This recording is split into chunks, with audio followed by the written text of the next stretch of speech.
Shalom para kekasih-kekasih Tuhan. Kembali lagi berjumpa dalam Suara Marturia hari Selasa 28 Juli 2026.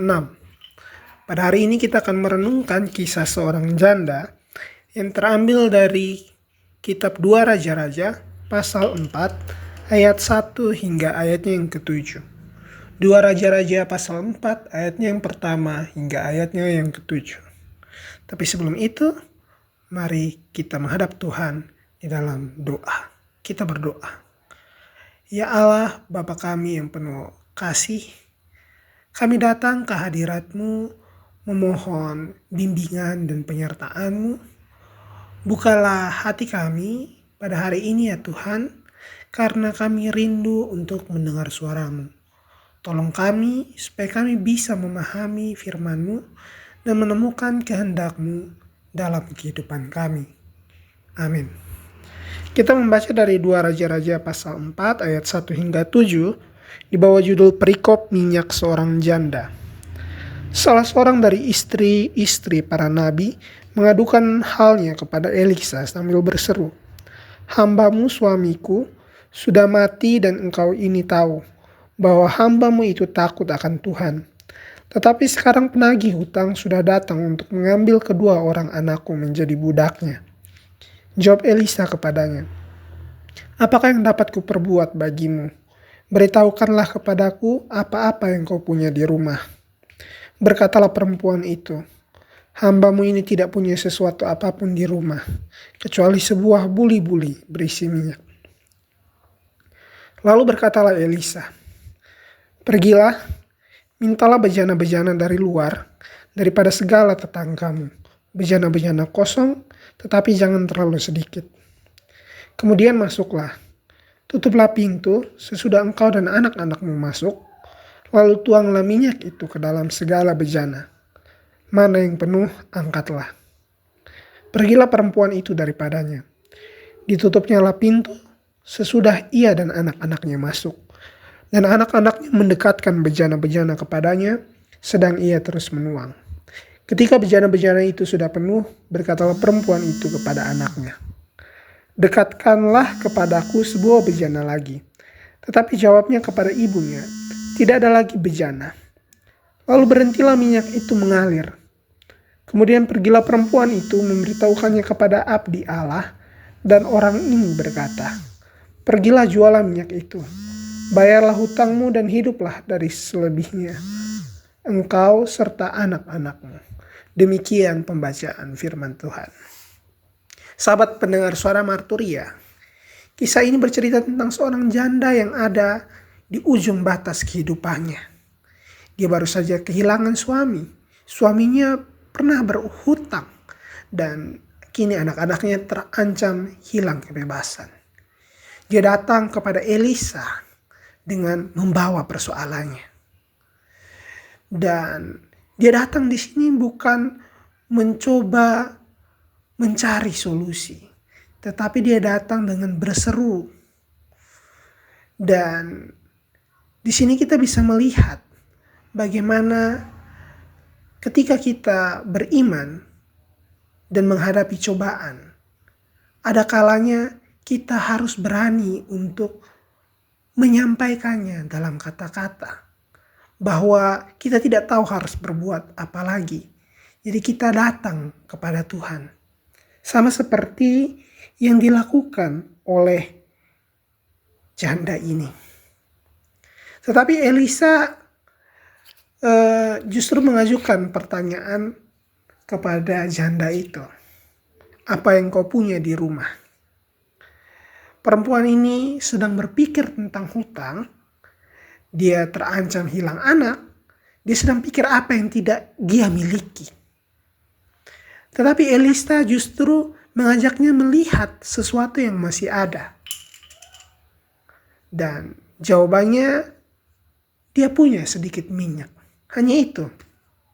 Di sini kita bisa menemukan sesuatu yang penting, kalau Tuhan seringkali memulai karyanya bukan dari apa yang kita inginkan, tetapi dari apa yang masih ada pada diri kita. Perempuan itu mungkin melihat minyak itu sebagai sesuatu yang terlalu kecil, terlalu sedikit. Apa artinya minyak yang sedikit itu jika dibandingkan dengan utang yang begitu besar? Bukankah kita kerap kali juga berpikir demikian? Kita melihat bahwa masalah yang besar datang kepada kita, lalu kita melihat diri kita begitu kecil. Kita melihat ada begitu banyak kebutuhan, tetapi kemampuan kita saat ini terasa terbatas. Kita melihat masa depan yang begitu panjang, tapi persediaan yang kita punya itu sedikit.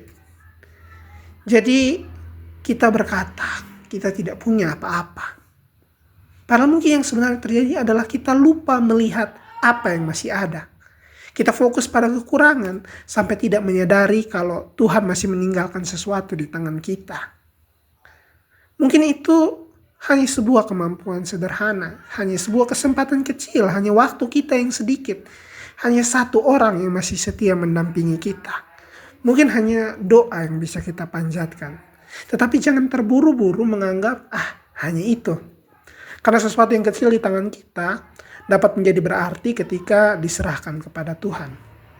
Jadi Elisa kemudian menyuruh perempuan itu meminta bejana-bejana kosong kepada tetangganya. Dan dia minta kumpulkan bejana sebanyak mungkin. Jadi coba kita bayangkan, perempuan ini lagi kekurangan, minyaknya juga sisa sedikit, tetapi dia justru diminta mengumpulkan sesuatu yang kosong. Secara logika apa gunanya mengumpulkan bejana kosong ketika seseorang sedang membutuhkan minyak yang banyak untuk dijual. Tetapi justru disinilah kita melihat cara kerja iman. Tuhan meminta perempuan itu menyediakan ruang sebelum dia melihat kelimpahan. Dia harus kumpulkan bejana terlebih dahulu, baru kemudian minyak itu dituangkan. Ini menjadi pelajaran bagi kita. Kalau kita ingin lihat Tuhan bekerja terlebih dahulu, baru kemudian kita percaya, kita ingin melihat jalan terbuka, baru kita melangkah. Tetapi perempuan ini melakukan yang sebaliknya. Dia taat lebih dahulu. Dia mengumpulkan bejana-bejana kosong.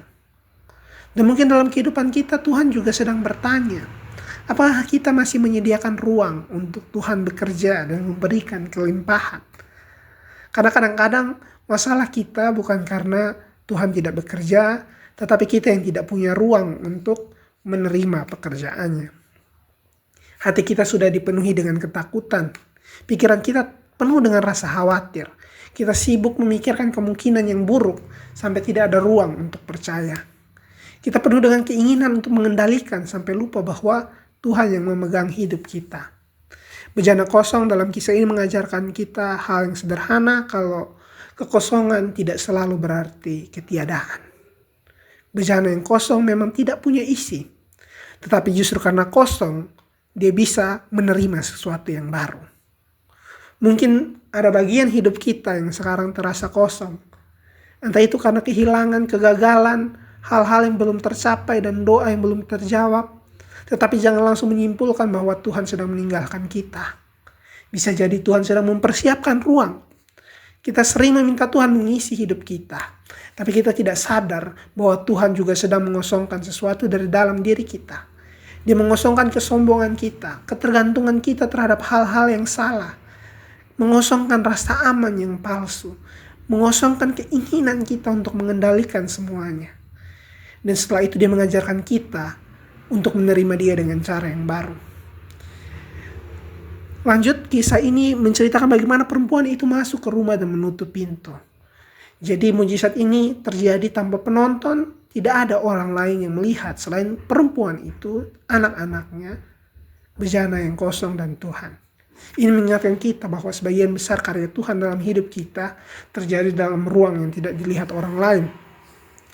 Ada pergumulan-pergumulan yang hanya kita dan Tuhan yang tahu. Ada doa kita yang tidak pernah didengar orang lain. Tetapi Tuhan melihat semuanya. Jangan menganggap sesuatu tidak berarti hanya karena tidak terlihat oleh manusia. Karena Tuhan juga bekerja dalam kesunyian.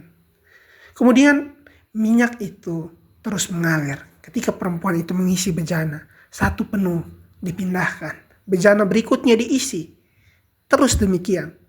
Sampai akhirnya tidak ada lagi bejana dan minyak itu berhenti. Ada pertanyaan menarik di sini. Kenapa minyak berhenti ketika bejana sudah tidak ada? Tentu bukan karena kuasa Tuhan habis, tetapi karena tidak ada lagi ruang yang tersedia. Kisah ini tidak berarti bahwa kita dapat mengendalikan mujizat Tuhan. Namun kisah ini mengajak kita untuk berefleksi. Apakah hidup kita masih menyediakan ruang bagi Tuhan? Mungkin selama ini kita berdoa supaya Tuhan melakukan sesuatu yang besar.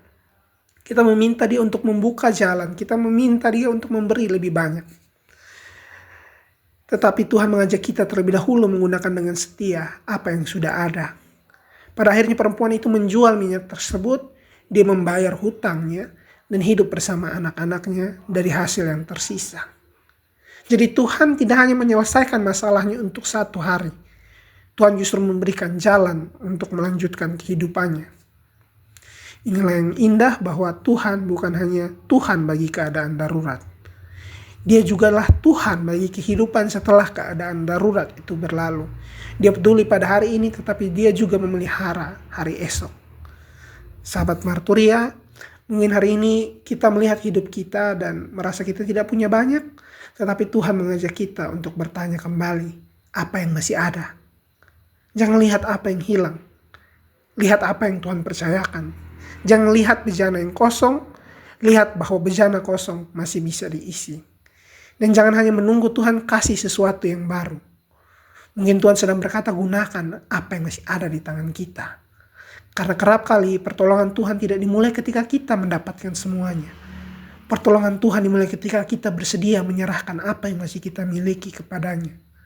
Maka hari ini mungkin pertanyaan kita perlu kita bawa dalam doa, bukan Tuhan kenapa kita tidak punya lebih banyak. Tetapi apakah Engkau masih mempercayakan sesuatu kepadaku? Dan ketika kita menemukannya, sekecil apapun itu, mari kita serahkan kepada Tuhan. Karena di tangan Tuhan yang sedikit tidak selalu berarti tidak cukup. Dan dalam rencana Tuhan, ruang yang kosong tidak selalu berarti akhir. Kadang-kadang justru di sanalah Tuhan memulai sesuatu yang baru. Mari kita menutup perenungan ini dengan doa. Tuhan, terima kasih untuk firman-Mu. Ampunilah kami ketika kami masih sibuk melihat kekurangan kami, sehingga lupa melihat apa yang masih Engkau percayakan kepada kami. Ajar kami untuk menggunakan apa yang ada di tangan kami dengan setia. Dan ketika hidup kami terasa kosong, berikan kepada kami iman untuk percaya bahwa Engkau tetap bekerja.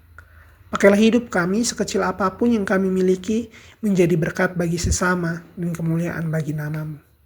Dalam nama Tuhan Yesus Kristus kami berdoa. Amin. Sahabat Suara Marturia, kiranya hari ini kita belajar melihat hidup dengan cara yang berbeda.